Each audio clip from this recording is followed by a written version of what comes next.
আসসালামু আলাইকুম। আমরা শুনব এক অদ্ভুত গল্প, যেখানে বনি ইসরায়েল নামে এক লোক ছিল, তার নাম কফিল।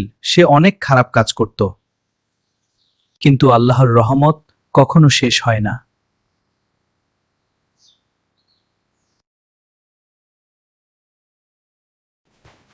হা হা হা হা, আরো টাকা চাই, আরো টাকা চাই। দাদা, আমার ছেলে মেয়ে না খেয়ে আছে, আমাকে কিছু টাকা দিন প্লিজ। আমি তোমাকে টাকা দিতে পারি, কিন্তু একটা শর্ত আছে, আমার সাথে এক রাত কাটাবে। জীবনে কোনোদিন এমন খারাপের কাজ করেনি, আমি শুধু অভাবে পড়ে এসেছি, আল্লাহ আমাকে ক্ষমা করে দিও। তুমি অভাবে পড়ে এসেছো আর আমি তোমাকে খারাপ পথে নিয়ে যাচ্ছি, এই টাকাগুলো সব তোমার নাও। আল্লাহর কসম, আমি আর কখনো খারাপ কাজ করব না।